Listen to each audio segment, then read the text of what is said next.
छोटे से गांव में एक पुराना पुल था जिसे लोग छाया पुल कहते थे। ये पुल घने जंगल के बीच एक नदी पर बना हुआ था। कहा जाता था कि यह पुल बेहद प्राचीन है और इसके आसपास अजीब घटनाएं होती हैं। गांव वाले इसे शाम के बाद पार करने से कतराते थे। पुल से जुड़ी एक कहानी थी कि यहाँ कोई छाया हर रात घूमती है। कुछ लोगों ने कहा था कि अगर आप उस पुल पर ज्यादा देर रुक गए तो आपको अपना अपना प्रतिबिंब कुछ अलग और डरावना दिखने लगेगा। आनंद, एक शहर से आए शोधकर्ता, को ऐसी कहानियों में बड़ी दिलचस्पी थी। उन्होंने इस पुल के बारे में सुनकर तय किया कि वे इसे खुद जाकर देखेंगे। यह तो सिर्फ एक अंधविश्वास होगा। उन्होंने गांव वालों से कहा। पुल को हल्के में मत लेना, एक बुजुर्ग ने चेतावनी दी। यहाँ जो कुछ भी दिखता है वह असली नहीं होता। एक ठंडी शाम, आनंद अपने कैमरे और एक टॉर्च के साथ पुल पर पहुंचे। आसमान में बादल छाए हुए थे और हल्की हल्की हवा पेड़ों को सरसराने पर मजबूर कर रही थी। पुल का पुराना लकड़ी का ढांचा हर कदम पर चरमराने की आवाज करता था। पुल पर कदम रखते ही आनंद को एक अजीब एहसास हुआ, जैसे समय धीमा हो गया हो। नदी की तेज बहती धारा की आवाज कम होती गई और आसपास का माहौल अचानक से असहज लगने लगा। आनंद ने कैमरा निकाला और तस्वीरें लेने लगे। पहली कुछ तस्वीरें सामान्य थीं, पुल के पुराने ढांचे, पेड़ों की छायाएं और नीचे बहती नदी। लेकिन जैसे ही उन्होंने कैमरे के लेंस को पुल के बीच की ओर घुमाया, उनकी उंगलियां कांपने लगीं। कैमरे की स्क्रीन पर एक आकृति दिखाई दी, एक धुंधली परछाई जो पुल के दूसरी ओर खड़ी थी। आनंद ने टॉर्च जलाकर देखा, लेकिन वहां कुछ नहीं था। यह मेरी आंखों का धोखा होगा। उन्होंने खुद को शांत किया। उन्होंने आगे बढ़ने का फैसला किया।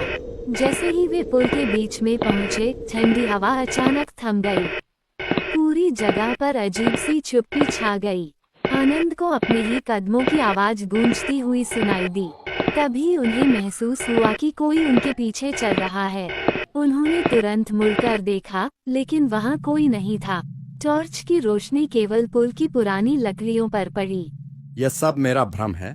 उन्होंने बुदबुदाया, लेकिन जैसे ही उन्होंने कैमरे की स्क्रीन देखी, उनका दिल थम गया। स्क्रीन पर एक और तस्वीर थी जो उन्होंने खींची ही नहीं थी। तस्वीर में उनके ठीक पीछे एक लंबी, धुंधली परछाई खड़ी थी। उसका चेहरा अस्पष्ट था, लेकिन उसकी आंखें खाली और गहरी थीं। आनंद ने घबराकर कैमरा बंद कर दिया और पीछे मुड़कर देखा।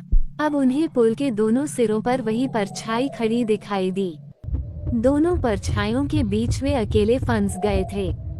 कौन है? आनंद की आवाज कांप उठी। परछाइयों ने कोई जवाब नहीं दिया, लेकिन हवा में एक धीमी फुसफुसाहट गूंजने लगी।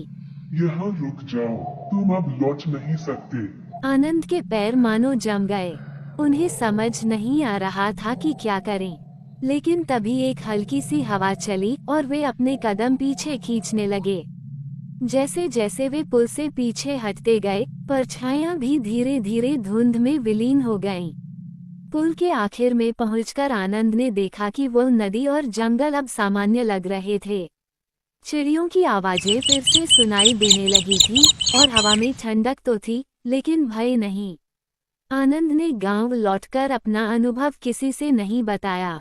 उनके कैमरे की तस्वीरें, जो उन्होंने जांचने की कोशिश की, सब गायब हो चुकी थीं। लेकिन हर रात जब वह सोने की कोशिश करते, उन्हें पुल पर सुनी वह फुसफुसाहट सुनाई देती थी। यहाँ रुक जाओ, ये तुम्हारा घर है। वो फिर कभी उस पुल के पास नहीं गए, लेकिन वह एहसास, वह पल, हमेशा उनकी यादों में छाया बनकर जिंदा रहा। इसलिए लोग जो कहते हैं, उनकी बात को मजाक में नहीं लेना चाहिए, क्योंकि उनसे बेहतर उनके गांव को कोई नहीं जानता। आनंद की किस्मत अच्छी रही कि वह बच गया, लेकिन उस खौफनाक एक्सपीरियंस को वो जिंदगी भर नहीं भुला सका।